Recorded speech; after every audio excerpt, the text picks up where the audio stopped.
Dios es bueno, ¿cuántos lo creen? ¿Eh?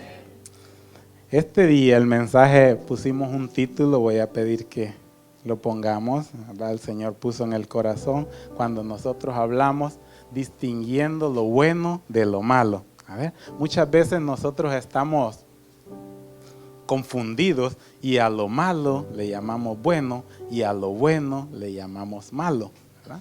Dice la palabra del Señor en Isaías 5:20, dice, ay de los que llaman a lo malo bueno y a lo bueno lo llaman malo. Y continúa diciendo todo el montón de cosas que le van a pasar a las personas cuando tienen esa confusión. Pero el mensaje que vamos a ver en este momento no está en Isaías, pero sentí empezar a hablar del profeta Isaías porque es un ministerio profético el que él desarrolló. Fueron 61 años de ministerio que él tuvo. Y en ese ministerio abarcó varios temas. Aproximadamente 740 años antes de Cristo, él ya había profetizado todo lo que iba a pasar. Y nosotros decimos, pero ¿cómo supo lo que venía en el futuro? Todo por revelación divina. ¿Cuántos lo creen? En todos esos 61 años de ministerio, él cubrió temas como el juicio de Dios a las naciones, llamado al arrepentimiento, la esperanza de la restauración, Dios contra los ídolos y el tema que vamos a hablar hoy, el Mesías, Cristo Jesús. Amén. Vamos a hablar de Cristo Jesús, así que yo voy a invitarles que me acompañen en la palabra al Evangelio de Marcos. Vamos a ver capítulo 5 y empezamos del versículo 1 en adelante. Me dan un amén cuando lo tengan. Y dejamos que el Señor en esta parte tome control total, que nada distraiga, que nuestro enfoque sea cristocéntrico y que podamos gozar de la palabra y del mensaje que el Señor tiene. Amén. Marcos 5, empezamos del versículo 1. Dice la palabra en el nombre del Padre, el Hijo y el Espíritu Santo. Cruzaron el lago, voy a leerlo de la pantalla, cruzaron el lago hasta llegar a la región de los Gerasenos.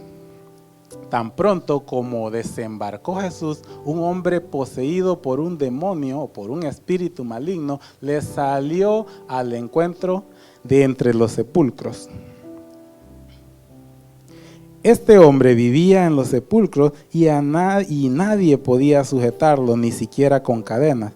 Muchas veces lo habían atado con cadenas y grilletes, pero él los destrozaba y nadie tenía fuerza para dominarlo.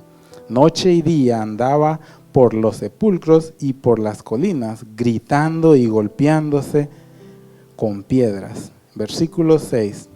Cuando vio a Jesús desde lejos, corrió y se postró delante de él.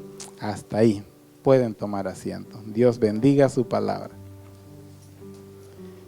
Dice, esta historia nos habla de una persona que estaba endemoniada. No dice la edad, ¿verdad?, de la persona. Habla de un hombre que estaba endemoniado. El Señor Jesucristo apenas acababa de calmar la tormenta en el mar de Galilea. ¿Recuerdan esa historia donde el Señor calma la tormenta? Ahí nos habla de que los discípulos se molestaron con él porque él estaba dormido y le dijeron, Señor, ¿acaso no te importa que nos muramos? ¿No te importa que naufraguemos? Y él se levantó, los reprendió por su falta de fe, vino y calmó las aguas, el viento y todo quedó calmo, quedó calmado. Y era para este lugar que venía el Señor Jesucristo. Precisamente estaban cruzando el mar de Galilea para poder llegar a este lugar que tiene el nombre de Gadara. Llegando al otro lado, se encontró el Señor Jesucristo cara a cara con un alma perdida. Esta historia sucedió en un lugar llamado Gadara y se encuentra en la ribera del río opuesto de la ciudad, ¿verdad? El mar de Galilea, la ciudad que era Capernaum. Y lo que pasó fue de que cuando él llegó a esa región que pertenecía a Decápolis, ¿verdad? Se llama Gadara, pero ahí en la Biblia nosotros podemos ver en la Reina Valera, aparece, ¿verdad?, como los gadarenos, pero aquí habla de los gerasenos al inicio que leímos el versículo 1. Entonces, cuando Jesús llegó venía cansado, pero se presentó esa situación. Dice que llegando al otro lado se encontró cara a cara con un alma perdida. Y nosotros muchas veces estamos cansados, ¿verdad? Y no queremos saber de nada. Simple y sencillamente nada es más importante que tomar nuestro tiempo de descanso. Dice que distinguiendo lo bueno de lo malo es cuando nosotros estamos con nuestros ojos espirituales abiertos y podemos ver la necesidad en el alma de la otra persona o en la vida de la otra persona. Y esto es lo que el Señor Jesucristo hizo. No le dijo, mira, ahorita estoy cansado, espera que descanse un rato. Poniendo un pie fuera de la barca, apareció esa necesidad y Él tuvo que atenderlo. Entonces, nosotros de la misma manera tenemos que estar listos, diligentes y sobre todo dispuestos para cubrir necesidades en ese tiempo. ¿Cuántos dicen amén?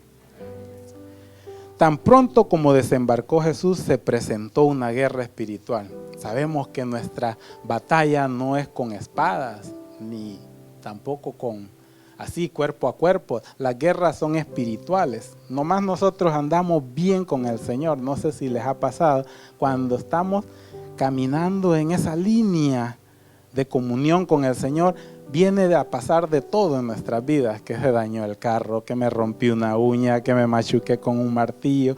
Y usted dice, ¿pero por qué? Si esta mañana oré al Señor, esta mañana yo me puse a cuentas con Dios. No, el Señor, Dios no es una aseguranza en contra de accidentes. El Señor lo que hace es que cuida de ti, cuida de tu alma, de tu vida espiritual, redarguyéndote por medio de la palabra cuando la leemos. Y es por eso de que nosotros estamos expuestos a que cosas pasen, ¿verdad? Estamos expuestos a que cosas pasen. Ahora, lo que hace la diferencia es la forma en que tú recibes las cosas que pasan. Si estás preparado espiritualmente para las cosas que van a venir a tu vida. Amén. Jesús estaba cansado, pero su fortaleza estaba fundamentada en el Padre, ya que estaba a los inicios, los comienzos de su ministerio, como cuando nosotros empezamos alguna empresa, empezamos algo nuevo, nace un nuevo bebé en la familia. Todos los inicios hay que invertir tiempo, esfuerzo, dinero, sacrificar un poco. Entonces su fortaleza estaba puesta en el Señor, estaba fundamentada en el Padre. Ya que estaba en los inicios de su ministerio, Él empezaba a bautizar, sanaba a los enfermos, predicaba y también venía apenas reuniendo su grupo de discípulos. O sea, estaba cansado. Fue un tiempo desde que Él se bautizó, que Juan el Bautista lo llevó al bautismo, ¿verdad? Empezó un tiempo de no parar, no parar, no parar. Todo el día, todos los días, Él tenía, si no había gente con Él, estaban sus discípulos a los cuales tenía que estar adiestrando y enseñándoles. Entonces, era algo bien cansado para Él. Ahí en el versículo 2 y 3 que acabamos de leer, del mismo capítulo, nos habla un poco acerca de lo que pasó con este. Dice, tan pronto como desembarcó Jesús, el hombre poseído por un espíritu maligno salió a su encuentro de entre los sepulcros. Wow, los sepulcros. Todos saben qué es un sepulcro, ¿verdad? Son tumbas, ¿verdad? En los cementerios. Lo que hay ahí es mortandad.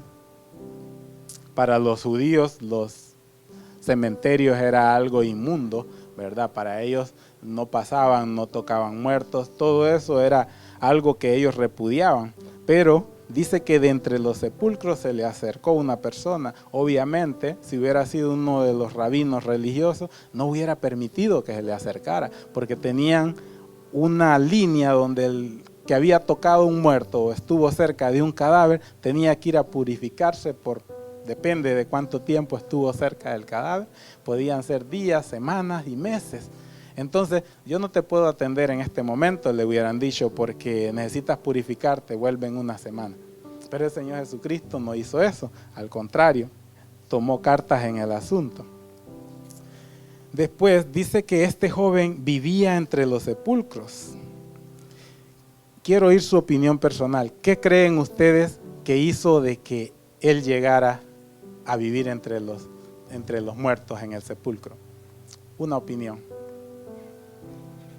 ¿Qué lo llevó a vivir entre los sepulcros? Puede ser, sí, no tenía conocimiento de su valor. ¿Otra opinión? Dice la palabra que estaba claramente, ¿verdad?, poseído por espíritus malignos. Exactamente, también. Y así cualquiera de las opiniones que ustedes vayan dando está dentro del círculo de lo que le pasó a él. Y vivía, dice, ¿qué es lo que lo llevó ahí? Un espíritu inmundo, estaba poseído. Y un espíritu inmundo te va a llevar a algo inmundo. Es como cuando hacemos algo malo, nos va a llevar a un final mal. Cuando hacemos algo bueno, el final va a ser bueno, ¿verdad? Estamos entendiendo el por qué nos estamos ubicando, que nosotros muchas veces a lo bueno le llamamos malo y a lo malo le llamamos bueno, de acuerdo a la conveniencia para nosotros. O sea, conocemos la palabra de Dios, por ejemplo, yendo a las deudas. Dice la palabra del Señor que nosotros no debemos de estar endeudados, ¿verdad? Sabemos que tenemos que ser prósperos y mantenernos en orden. Pero dice en Proverbios 6, cuando nosotros conocemos ese versículo, Proverbios 6:5, que dice, estate largo de las deudas. Así como la gacela se libra de las manos del cazador, así líbrate de ser fiador de alguien, de deberle a otra persona, de convertirte siervo de otra persona por adquirir compromiso.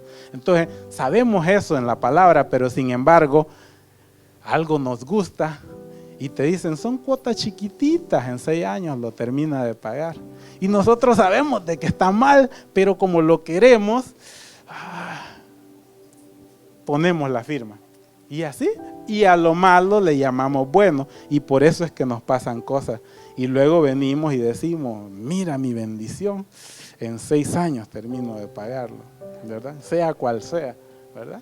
Y hay cosas donde nosotros tenemos que tomar las decisiones sabias conforme a la palabra, no conforme a nuestros gustos personales. Y así sucesivamente. Hay muchos cristianos que están caminando en derrota por lo mismo, porque no se someten a lo que dicen las Escrituras. Saben de Biblia, pero no saben obedecer. ¿Están conmigo? Por sus frutos se les conocerá. Mateo 7:20 nos habla de que un árbol de manzanas nunca va a dar uvas, ¿verdad? De acuerdo a lo que la gente mire en ti, es lo que van a saber, lo que tú proyectas a las personas es lo que ellos van a ver en ti, ¿verdad? Si tú andas todo el tiempo con la Biblia bajo el brazo, pero lo que proyectas es otra cosa diferente a un cristiano obediente, ellos van a ver y van a decir, no, para ir a la iglesia donde va ese hermano o esa hermana, mejor me quedo desde mi casa viendo prédicas en YouTube, y así sucesivamente. Entonces, dice que por sus frutos los conocerán. Habla de que este endemoniado caminaba desnudo y sin ropa. En el Evangelio de Lucas habla de esta historia y da detalles mucho más precisos. Aquí no habla de la desnudez de él, pero en el libro, en el Evangelio de Lucas, da más detalles donde él caminaba desnudo y sin ropa. Pudimos leer de que tenía fuerzas para romper cadenas, grilletes. ¿Cómo no va a poder romper un calzón? ¿Verdad? Es lógica simple. Eso quiere decir de que si rompía cadenas podía romper su ropa y caminaba, dice el doctor Lucas, porque él no era uno de los discípulos, era alguien que se le pagó para que escribiera y documentara todo lo que el Señor Jesucristo y sus discípulos hacían. Entonces, él es muy detallista en muchas cosas. Igual nosotros cuando nos pagan por hacer algo, ¿verdad? Hacemos mejor trabajo que el que no le están pagando, obviamente. Entonces, en el Evangelio de Lucas se relata un poquito más de detalles acerca de la condición de este individuo. Entonces, dice que caminaba desnudo y sin ropa y andaba simple y sencillamente así. La gente le tenía miedo porque era agresivo y no sabían cómo lidiar con él. Trataron de detenerlo, lo amarraban, pero no había forma de hacerlo. Leyendo el versículo 4, ahí mismo el pasaje principal que estamos, Marcos 5, leamos versículo 4, dice, Muchas veces lo habían atado con cadenas, grilletes, pero él los destrozaba y nadie tenía fuerza para dominarlo. Muchas veces queremos en nuestras fuerzas nosotros hacer las cosas. Si yo tomo esta Biblia, tengo dos formas de impactar su vida. Si yo tomo esta Biblia y la tiro, yo te puedo impactar tu cuerpo físicamente. Pero si yo vengo y la uso para hablarte de lo que ahí dice, y no solamente para leerla, sino que para obedecerla, yo puedo también impactar tu vida, sin necesidad de darte un golpe. Pero nosotros queremos venir, tomar la Biblia y hacer que la gente nos entienda a bibliazos, ¿verdad? Porque creemos de que dándole golpes con la Biblia vamos a poder, y no es así. La Biblia te puede impactar la vida usándola sabiamente, impactar la vida de otra persona. Pero sobre todo, lo que más va a impactar la vida de otra persona es el testimonio que tú reflejas. Amén. Lo habían atado muchas veces porque lo hacían en sus fuerzas. Nadie era un pueblo no judío, no eran judíos, eran gadarenos.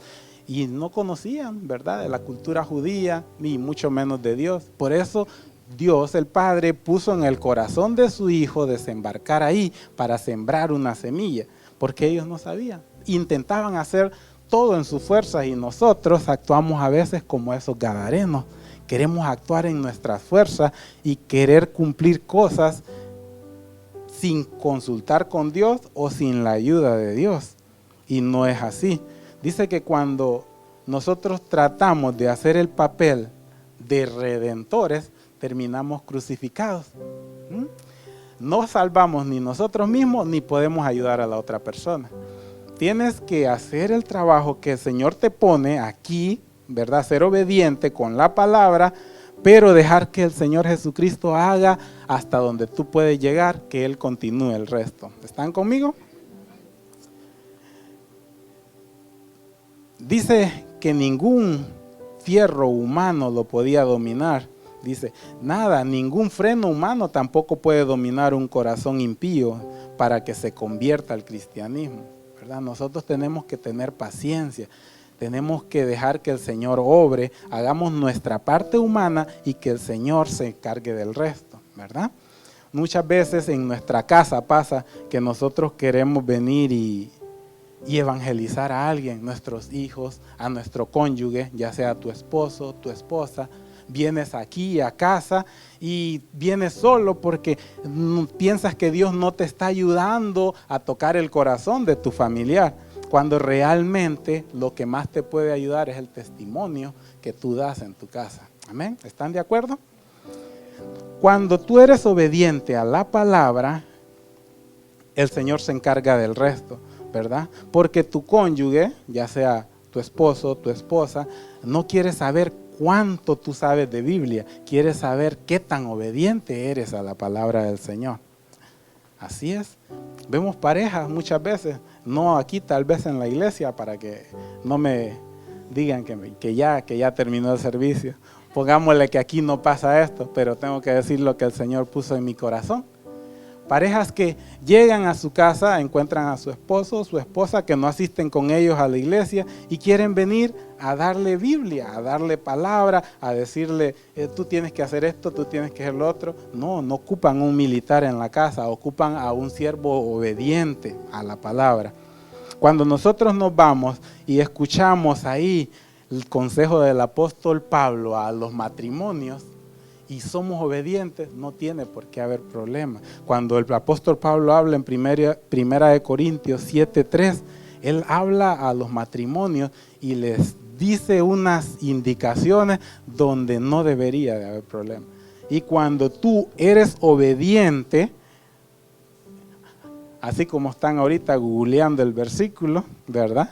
Si tú eres obediente y estás ahí sobre el pecho de tu cónyuge, recostado en tu lecho, y le dices, esto lo aprendí en la iglesia, esto lo aprendí de la palabra del Señor, ¿tú crees que esa persona no se va a poner así como están todos ahorita buscando qué dijo el apóstol Pablo? ¿Verdad? Cuando nosotros vemos ahí, él les habla en 1 Corintios, lo voy a parafrasear porque no estaba en mis notas, Pero el Señor puso a hablar de esto porque hay necesidad de decir que solo tenemos que obedecer. El apóstol Pablo habla a los matrimonios y le dice al hombre, hombre, tienes que cumplir tu deber conyugal con tu esposa. Esposa, tienes que cumplir el deber conyugal con tu esposo, pues tu cuerpo ya no te pertenece a ti, le pertenece a tu cónyuge. Y únete a tu cónyuge todo el tiempo que puedas. Solamente tienen que estar separados para un tiempo de intimidad con el Señor. Luego, rápidamente vuelvan a estar juntos para que su mente esté ocupada y no haya espacio para el pecado, ni el adulterio, ni que tampoco vengan malos pensamientos. ¿Cuántos dicen amén a eso? Amén. A veces andamos buscando psicólogo cuando el Señor en su manual de vida ya nos dio toda la respuesta. Yo sé, los que estamos casados entienden lo que estoy diciendo. Entonces, muchas veces queremos ayudarle al Señor, cuando el Señor ya tiene todo el manual, solamente tienes que seguir. Cuando nos arrodillamos aquí o en nuestro cuarto de oración en casa y nos ponemos a decir, Señor, ¿por qué no escucha? El Señor está desde la altura de su trono viéndote y dice, pero es que yo ya te dije lo que tienes que hacer. Tienes la palabra ahí y no estás siendo obediente. Y muchas veces pasa esos problemas porque nosotros no seguimos el manual de vida. Y es necesario que aprendamos a ser obedientes para que podamos distinguir lo que es bueno y lo que es malo. Y no sigamos cometiendo el error de los gadarenos. ¿Amén? ¿Siguen aquí? Gloria a Dios. El valor moral no tiene efecto sobre una persona endemoniada o que está poseído. A él no le importaba, ni siquiera se daba cuenta que andaba desnudo, ni siquiera se daba cuenta que tomaba piedras y se las lanzaba a las personas, ni siquiera se daba cuenta de que su condición estaba mal. Para él estaba bien porque es lo que su mente nublada y atada por los demonios le decía, tú estás bien, tú estás bien. Él no puede. Las personas sí notan que algo no estaba bien en él, pero él mismo no sabía ni siquiera, como dijo la hermana anteriormente, él no sabía ni siquiera quién era, no tenía un conocimiento de cuánto realmente vale para Dios. Entonces, cuando leemos nosotros Juan 3:3, nos habla, dice, te aseguro que el que no nazca de nuevo no podrá ver el reino de los cielos. Esa fue una conversación en privada que el Señor Jesucristo tuvo con el sacerdote Nicodemo y vino y le explicó que es necesario nacer de nuevo, ¿verdad? O sea, darnos cuenta, reconocer que le estamos fallando a Dios y ponernos en comunión con Él, y ese renacimiento nos lleva a ver verdaderamente el reino de Dios. De otra forma no va a ser posible. De otra forma no será posible. ¿Cuántos dicen amén? Lo que es imposible para los hombres es posible para Dios, nos dice en Lucas 18:17. No tenemos que pelear en nuestras fuerzas. Simple y sencillamente dejemos que Dios haga la obra que nosotros queremos. Solamente pongamos la petición, pongamos el testimonio y la obediencia, y van a ver cómo el Señor se va a maravillar en todo. Y van a ser testimonios para poder bendecir e impactar la vida de otras personas. Dice que el valor moral no tiene espacio, no se puede, ¿verdad? No podemos decir, es que no tiene educación, no tiene valor moral. Es porque ni siquiera se da cuenta de lo que está haciendo. En el versículo 5, ahí mismo 5:5, en el Evangelio de Marcos, dice de que habla todavía, dice, noche y día andaba por los sepulcros y por las colinas, gritando y golpeándose con piedras. Gritando y golpeándose con piedras. Si él se golpeaba a sí mismo con piedras, ¿qué nos hace pensar que esas piedras no se las tiraba también a otra persona? En el Evangelio de Lucas especifica que era agresivo y que atacaba a las personas. Y es cierto, porque si yo me puedo dar con una piedra en la cabeza, ¿qué me cuesta darle a otro? Si me doy yo mismo que me duele, imagínense qué fácil sería tirársela a otro. Entonces, dice de que él atacaba a las personas, era agresivo y ya no hallaban qué hacer. Cuando querían pasar por ese lugar, tenía que ir un grupo de personas antes a amarrarlo, a atarlo para que no atacara al grupo de personas que iban a llegar. Y resulta de que en su falta de conciencia y poseído por demonios, rompía las cadenas, rompía los grilletes. Solo el sufrimiento y el dolor es lo que... Sufrimiento y dolor es lo que cosecha a las personas que dejan que un espíritu maligno posea su vida. Dice que cuando nosotros sabemos que algo no está bien y sin embargo lo recibimos o lo aceptamos, eso es lo único que vamos a recibir como recompensa, dolor y sufrimiento. Dice que de noche y de día se daba golpes, dando gritos de dolor, haciendo lo malo de noche y también sufriendo de arrepentimiento y dolor de día. Wow, en la noche, así mismo nosotros nos pasa, hacemos a la luz de la oscuridad, ¿verdad? Donde el pastor no nos vea, donde no se den cuenta las personas, pero a la luz del día, cuando amanece, estamos arrepentidos por lo que hicimos, queremos venir, reconciliarnos con Dios, y Dios es un Dios de amor, ¿verdad? Pero no tenemos que abusar de la gracia del Señor. Tú caes, Dios viene, te levanta, te perdona, te limpia, pero no puedes tomar eso como oportunidad para estar recaendo y recaendo, porque lo que Dios hace es que lleva una lista en donde dice: este barro ya lo he usado muchas veces, ya no se puede seguir reusando. Toma ese barro viejo, reusado, y lo echa a un cesto de la basura. Entonces va a haber un tiempo en donde Dios va a darte que te des duro contra la pared, ¿verdad? No va a intervenir para que tú realmente sepas de que no podemos abusar de la gracia del Señor. ¿Están conmigo? Así que tengamos cuidado. Haciendo lo malo de noche y sufriendo de arrepentimiento por el día. Yo estuve pequeño, recuerdo cuando tenía 10, 11 años, nos pasaba una situación con mi papá. Mi papá tomaba mucho, él era alcohólico y él desde el viernes que cobraba hasta el domingo. El trabajo de nosotros era ir a buscarlo por toda la ciudad en Progreso, en nuestras bicicletas, mi hermano y yo, hasta que lo encontrábamos, porque él no tenía un solo lugar, hasta que lo encontrábamos, porque siempre lo encontrábamos ahí afuera durmiendo, sin su cartera, sin sus pertenencias, ya le habían robado todo. Entonces cuando nosotros sabíamos dónde estaba, regresábamos en la bicicleta, íbamos a casa, le decíamos a mi hermano mayor dónde estaba, y él se iba en el carro y lo iba a recoger con mis otros hermanos mayores, ¿verdad? Y eso era triste porque él pasaba todo el fin de semana alegre con sus amigos, con el vicio, ¿verdad? Y en la casa llegaba y tenía una actitud bien agresiva con todos, desde mi mamá hasta el más pequeño de sus hijos. Entonces, a eso se refiere, hacemos cosas que parece que están bien, porque él lo está disfrutando en el momento, para él está bien, pero cuando se le pasaba todo lo que hizo, él andaba arrepentido y empezaba a pedir disculpas, porque no se acordaba, según él no se acordaba lo que hizo.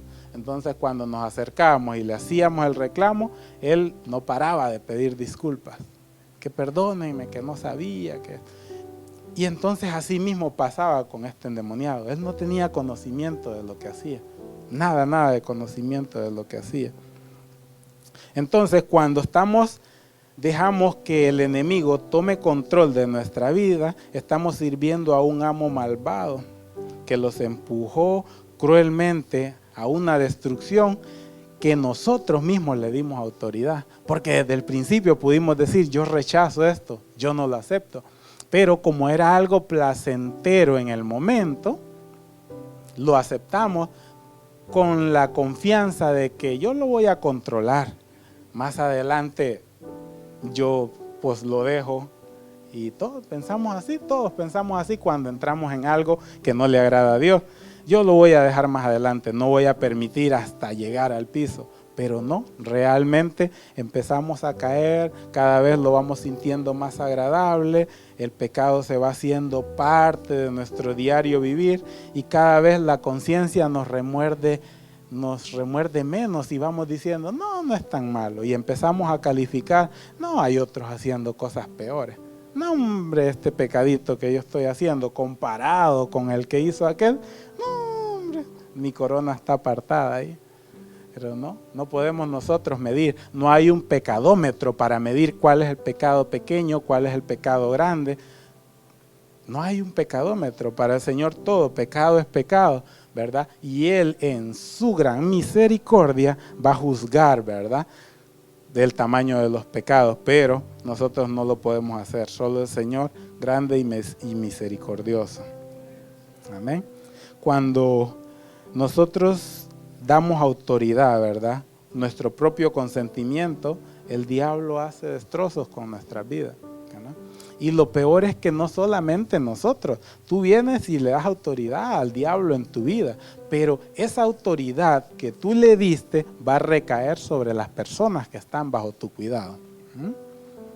Va a recaer sobre las personas que Dios puso bajo tu responsabilidad. Y por eso es que no tenemos que pensar solo en nosotros. Tenemos que pensar de que hay personas que están bajo nuestra responsabilidad y que Dios te ha puesto a ti como jefe o como jefa de esa familia.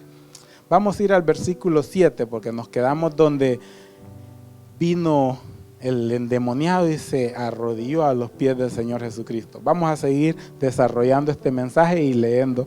Dice en el versículo 7, ¿por qué te entrometes, Jesús, Hijo del Altísimo? Gritó con gran fuerza. Te ruego por Dios que no me atormentes. Bueno, ahí estaba hablando tanto el espíritu que lo tenía poseído, que no era solamente uno, como el mismo alma de este hombre pidiendo, dice que se arrodilló.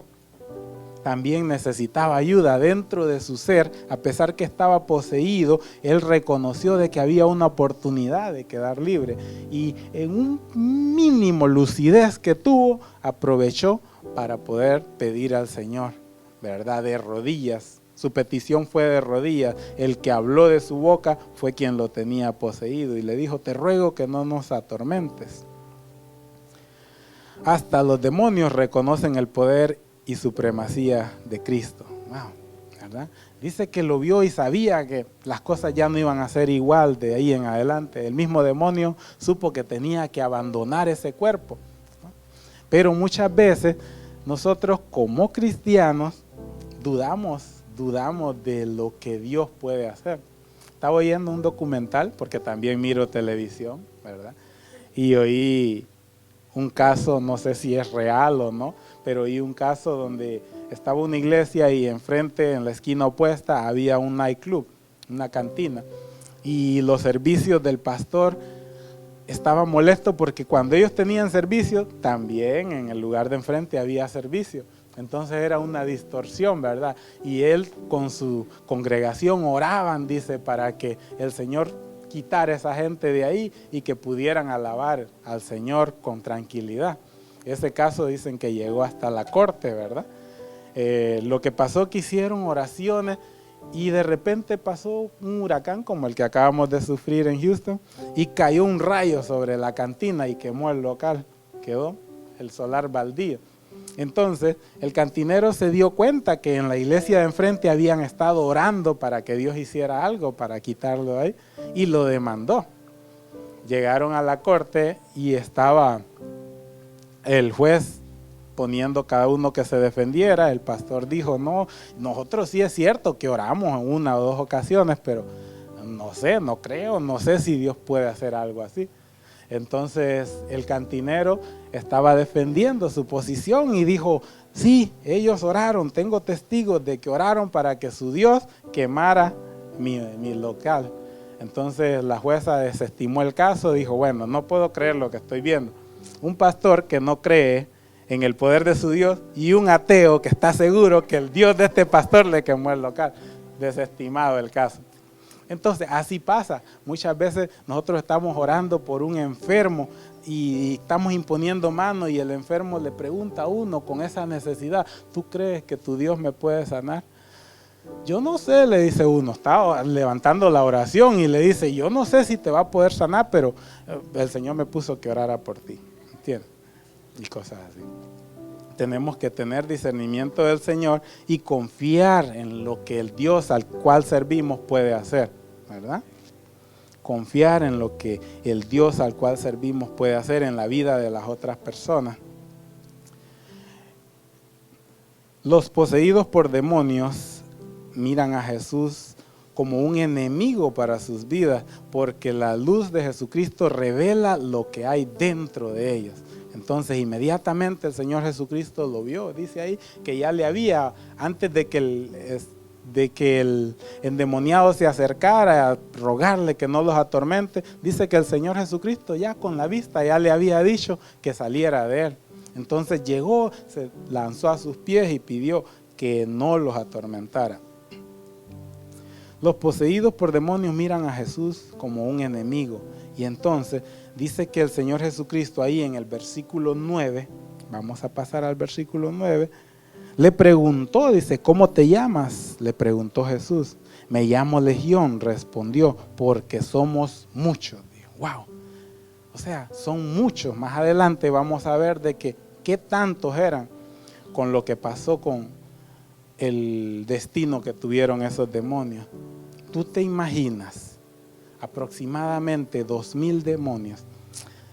La vida de este pobre hombre siendo controlada por 2,000 potestades y los casados quejándonos. Eso sí les gustó. Era un test nomás para ver, aparte de mí, quién más va a dormir en el sofá de su casa. Sí, estaba siendo controlada su vida, dice, por más de 2,000 demonios. ¡Wow! Y a uno no le gusta que lo controle una persona, mucho menos ser controlado por 2,000. Era bien difícil, nadie de nosotros quisiera estar en ese lugar, pero él le tocó. Dice el versículo 10, vamos a ir rápidamente al versículo 10 para continuar, porque sabemos de que el tiempo apremia. Y con insistencia le suplicaba a Jesús que no los expulsara de aquella región. A ellos les interesaba quedarse ahí porque conocían el corazón duro de esos pobladores. Entonces le decían al Señor, no nos expulses de esta región, por favor. Ahí se ve que le pidieron que los dejara ir a una manada de cerdos que estaban ahí. Cuando el Señor Jesucristo saliera, automáticamente ellos iban a salir de los cerdos para regresar y poseer las personas. Pero ellos le pedían al Señor, no nos expulses de esta región. No dijeron, no nos expulses del hombre. Ellos sabían que el Señor iba a hacer la expulsión. Pero querían quedarse ahí en esa región porque conocían el corazón de las personas que estaban ahí. Y entonces pidieron esa petición. El endemoniado suplicaba a Jesús que no los echara fuera de la región. Y entonces en el versículo 14 vemos la continuidad de lo que pasó. Dice que los que cuidaban los cerdos salieron huyendo y dijeron la noticia en el pueblo, por todo el campo y a toda la gente. Fue algo que impactó mucho porque la gente no esperaba que algo podía suceder en el pueblo donde ellos vivían. Dice que las personas que no quieren una relación con el Señor, y nos pasa mucho a nosotros porque conocemos personas que no quieren esa relación con Cristo, no quieren que Dios entre a su corazón. Las personas que no quieren esa relación con Dios ni aceptan a Jesús en su corazón, siempre van a preferir los cerdos más que la bendición de Dios. Amén. Siempre van a preferir. Ese pueblo dice que esa gente vieron lo que pasó, vieron los demonios salir del endemoniado, del hombre, a entrar a los cerdos. Dice la historia a continuación que los cerdos se precipitaron a un precipicio y cayeron al agua y se ahogaron. Dice, prácticamente el Señor Jesucristo echó los demonios al fondo de la mar. Pero los que presenciaron todo eso vieron un milagro maravilloso. Pero ellos se molestaron porque perdieron sus cerdos. O sea, para ellos era más importante los cerdos que estaban cuidando, los cerdos que tenían en su granja, que el milagro que acababan de ver. Y nosotros nos pasa muchas veces que es más importante cosas seculares, ¿verdad?, que lo que realmente tenemos que hacer. Muchas veces, no muchas veces, seguramente sabemos que la responsabilidad de nuestra familia nos pertenece a nosotros. Vemos a una persona cerca de nuestros hijos que no es una buena compañía, no es un buen testimonio para él, ni tampoco le está dando buenas enseñanzas. Pero para evitar tener problemas con la mamá del niño, mucho menos si es familiar es nuestro, permitimos, ¿verdad?, esa relación y dejamos que nuestro hijo esté captando y tomando cosas que no mira en la casa de nosotros.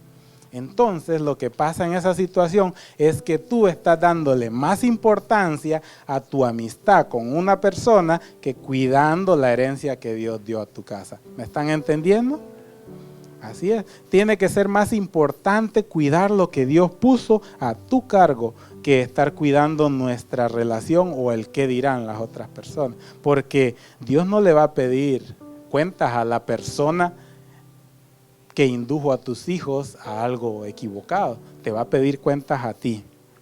¿Están conmigo? Así que tenemos que tener mucho cuidado. Y no solamente en el caso de los hijos, también a nosotros como adultos. Se nos acerca alguien y viene sutilmente con algo que aparentemente se ve bueno, pero que realmente es malo. Conozco a alguien hace poco de nuestra familia cercana que me dijo: yo voy a criar a mi hija como si fuera una amiga. Yo no la voy a criar como una mamá, porque yo quiero que me tenga confianza. Y es algo tan triste, hermano, porque Dios te llamó a ser padre, no a ser amigo. Porque si tú quieres hacerte amigo de tus hijos, vas a terminar no siendo padre, ni tampoco siendo amigo. Los jóvenes son súper inteligentes. Y lo que pasa es de que ellos saben de que tú eres su padre, pero les conviene seguirte el jueguito de que son amigos, pero lo que va a pasar es de que, como sabe que eres su padre, hay cosas de amigas que no te va a contar, va a contarte solamente lo que a él le interesa que tú sepas. Y tú dejaste de ser padre y tampoco eres una buena amiga. Y yo hablé con ella y le dije, y dice: sí, pero es que quiero darle la oportunidad, porque por eso los niños se van muy temprano de su casa, porque lo que pasa es de que los padres no abren esa confianza con los hijos. Y no, tenemos el llamado a ser padres.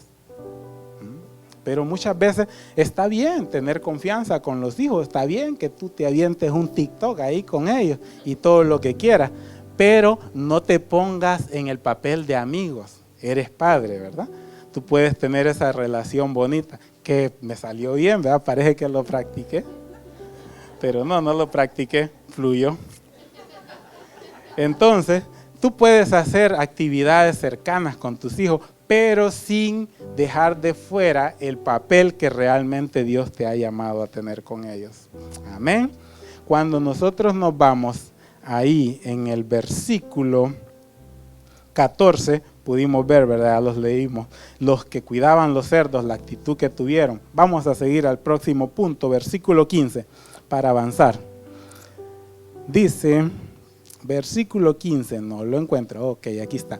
Llegaron donde estaba Jesús y cuando vieron al que había estado, o sea, que estuvo, lo vieron al que había estado poseído por la legión de demonios, sentado, vestido y en su sano juicio, tuvieron miedo. ¡Wow! Dice que tuvieron miedo. Por eso decimos que hay personas que prefieren más a los cerdos que a Jesús en su corazón. Se asustaron. Vieron que había alguien que tenía el poder para echar fuera demonios y prefirieron mejor tener cerca a los demonios que al que podía expulsarlos de su vida. Y es bien difícil, pero pasa en nuestras vidas. A nosotros nos ha pasado, a mí me ha pasado en lo personal, donde pienso que algo está bien cuando realmente está mal. Pero la experiencia y el acercamiento con Dios me ha dado ese discernimiento para poder decir no inmediatamente a lo malo y a lo que no viene de Dios. Y es lo mismo que esta palabra que ha quedado escrita aquí, esta historia es para que ustedes reflexionen y en su casa, en su oración puedan estar meditando en lo que se está haciendo. Dice que las personas que lo encontraron sentado, vestido y en su sano juicio. Lo encontraron en un lugar de reposo a los pies del Señor. Estaba sentado. Lucas especifica que estaba sentado, abrazado a los pies del Señor. Pero aquí nos dice que estaba en un lugar de reposo.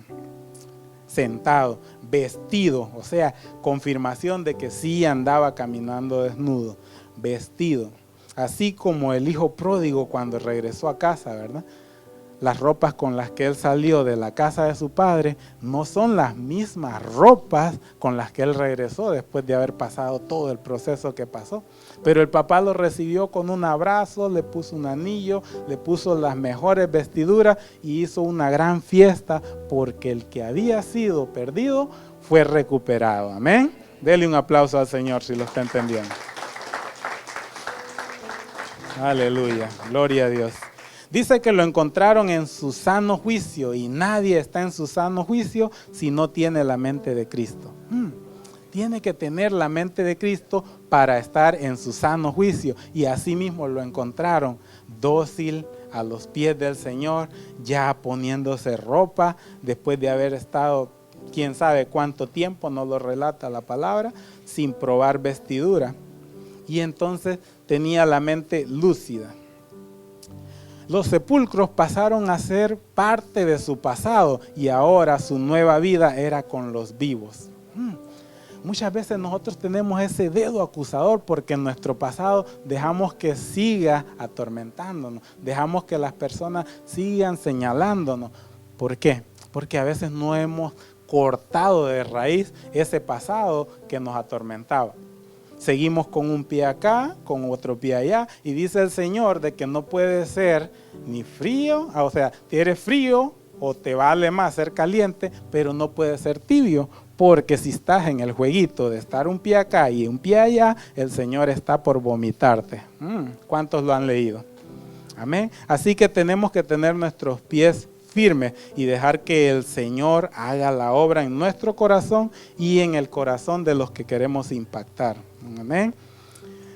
Dice que pasó el pasado, el sepulcro pasó a ser parte de su pasado y su comunión ahora empezó con los vivos. Cuando tú entras del mundo pecaminoso a los pies de Cristo, aceptas a Dios como tu Señor y Salvador, ya dejaste ya que los muertos entierren a sus muertos y tú empezaste a vivir con los vivos. Amén.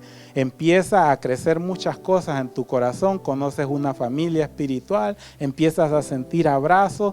Después de años que nunca nadie te abrazó, empiezas a escuchar palabra de Dios cuando escuchabas tal vez cosas en el mundo que no agradan al Señor y tu atmósfera empieza a cambiar, tu relación en tu casa, con tus hijos, en tu vida espiritual empieza a tomar forma y es donde el Señor con tu testimonio empieza a hacerse presente en la vida de los que te están observando. Porque cuando tú aceptas a Cristo en tu corazón, hay mucha gente allá afuera observándote. Y empiezan a ver que Dios te empieza a bendecir y eso se antoja querer conocer el Dios que tú conociste. Pero cuando miran de que no hay un cambio, ¿verdad? Que no hubo una renovación completa en tu vida, no se antoja, no dan ganas. Y es por eso que tenemos que tener cuidado. Versículo 17, ahí mismo, dice, entonces la gente comenzó a suplicarle a Jesús que se fuera de la región. Wow, fuera de nuestras vidas. No se daban cuenta que a quien estaban sacando de la región era la solución a todos sus problemas. Amén. Su mente estaba entenebrecida, no tenían conciencia de lo que tenían a la mano. Simple y sencillamente le suplicaron al Señor que se fuera de la región. Tengamos cuidado, hermanos, y tengamos temor de rechazar a Jesús. Nosotros tenemos una responsabilidad muy grande delante de Dios como para que vengamos y simplemente lo dejemos ir. Dios es un caballero, Él va a llegar, toca la puerta, si tú abres, Él pasa, pero si tú solo miras de la ventanita y te vuelves a ir a acostar, el Señor va a dar la vuelta, va a sacudir el polvo de sus pies y le perteneces al enemigo. Quedaste en las manos de Satanás. El Señor tocó tu corazón y no permitiste que entrara. Así que atente a las consecuencias. Así mismito como este pueblo, hay una historia cuando nosotros vamos ahí del apóstol Pablo, cuando vamos a Hechos 19:23. El apóstol Pablo llegó a una ciudad llamada Éfeso. Nomás llegó a la ciudad, empezó a predicar. Enfermos fueron sanados, demonios salieron. La gente llegaba, lo tocaba con un pañuelo y luego corría a su casa, tocaba al enfermo que estaba ahí y se levantaban, quedaban sanos. La gente empezó a creer en Dios, empezó a creer en el Señor Jesucristo, se empezaron a convertir, pero era una ciudad pagana donde puros ídolos se movían. ¿Y qué pasó? Hay un personaje llamado Demetrio, cuando ustedes entran a esa historia, que era rico porque él se dedicaba a hacer ídolos de plata y de otros materiales. Entonces a él le afectó, ¿verdad?, que Pablo estuviera convirtiendo toda la ciudad. Le afectó porque ya no hacía dinero. Y empezó a armar una revolución con los otros artesanos a los que él les vendía productos. Y tomaron a Pablo y lo echaron fuera de la ciudad. Y la gente lo permitió. Tal vez el mismo que llevó el pañuelo a su casa y quedó sano su familiar, se quedaron quietos. Simple y sencillamente recibieron su milagro y se olvidaron de quién hizo el milagro. El apóstol Pablo fue echado fuera de la ciudad y él tuvo que empezar con los que querían escuchar más de Dios, que se le acercaran a donde él estaba, pero lo echaron de la ciudad. Y la gente prefirió, al igual que en esta historia, prefirió el dinero, prefirió los ídolos más que la palabra del Señor. Y nosotros como cristianos no podemos permitir eso. Y tenemos que seguir adelante. Muchas veces tenemos la solución a nuestros problemas más cerca de lo que nos imaginamos. Y todo está en Cristo Jesús. Y no, lo dejamos ir. Nos quedamos, que pase, porque es difícil venir hoy el domingo a arrodillarme a los pies de Cristo cuando sé que mañana me invitaron a un carnaval, a un kermés, o me invitaron. Y es bien difícil porque tenemos cosas a quien complacer allá afuera antes que complacer al Señor Jesucristo. Y le damos más importancia a lo secular que a lo espiritual, cuando lo secular pasará y lo espiritual va a ser hasta la vida eterna. Amén. Entonces tenemos que entender en orden de prioridad cuánto las cosas tienen que ser como Dios quiere. El testimonio de lo que Jesús hace en tu vida se tiene que reflejar en tu casa. Le dijo en el versículo 19 al joven: vete a tu casa y habla con los miembros de tu familia. Versículo 19, dice que él quería irse con el Señor Jesús y no lo dejó subir a la barca, porque como a él lo expulsaron, le dijeron que se tenía que ir, él obedeció, sacudió el polvo de sus sandalias y subió nuevamente a la barca. Pero este joven que recibió el milagro, él quería irse con él, y el Señor le dijo: no, me eres de testimonio aquí. La semilla fue sembrada aquí, así que vete a los de tu casa y háblales de lo que Dios hizo por ti. Y así mismo, el testimonio, esa semilla que quedó sembrada en ese joven, quedó vivo algo de lo que el Señor hizo. El viaje de él no fue en vano. Pareciera, ¿verdad?, como lo echaron, lo expulsaron, que se perdió el viaje, pero no, el Señor dejó esa semilla sembrada ahí y entonces lo mandó a ser de testimonio para su familia. De la misma manera, nosotros tenemos que servir de testimonio en la casa que Dios nos ha puesto.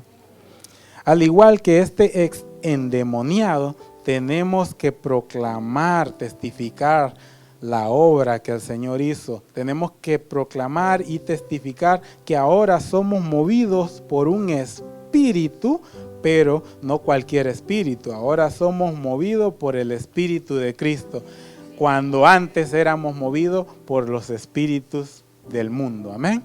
Entonces tenemos que saber de que Dios, cuando siembra algo en tu corazón, no es para enterrarlo en un hoyo y dejarlo guardado hasta que Dios venga nuevamente. Es para que nosotros produzcamos con lo que se nos fue dado en nuestra mano, que nosotros lo usemos para que podamos duplicar, triplicar y hacer cuanto el Señor nos permita hacer con lo que se nos ha entregado, ya sean dones, cualquiera que sea, si es el don del servicio, si es el don de la palabra, el don de fe, en cualquier cosa que el Señor te haya bendecido, es bendecido para bendecir. El testimonio es el resultado del gozo de la salvación. Dice en Salmo 51, 12 y 13, el salmista David habla algo bien hermoso, porque nos está diciendo que el testimonio es el resultado de la salvación. O sea, si nosotros somos salvos, tiene que verse, reflejarse automáticamente, no obligarlo, sino que se pueda ver. Dice Salmo 51, 12, devuélveme la alegría de tu salvación, que un espíritu de obediencia me sostenga, y así enseñaré a los pecadores tu camino y se volverán a ti. Wow. No es a bibliazos, es con tu testimonio. ¿Cuántos dicen amén a eso? Pero nosotros nos empeñamos a querer dar Biblia, cuando realmente el testimonio nuestro mueve montañas, cambia corazones, levanta al que está caído. Amén. Y así sucesivamente. Dios tiene cosas grandes para las cuales nos necesita como una herramienta útil, y muchas veces no nos dejamos utilizar por el Señor. El testimonio es el resultado del gozo de la salvación. Quédense con eso en su corazón y dejemos que el Señor siga obrando en la vida de cada uno de nosotros. Y sabemos de que este mensaje el Señor lo puso en mi corazón para sembrarlo en tu vida, para que podamos entender de que no venimos hoy por casualidad. Venimos porque el Señor tenía un plan divino para que podamos nosotros no solamente leer la palabra, sino que nos vayamos empoderados y convencidos que es necesario obedecer.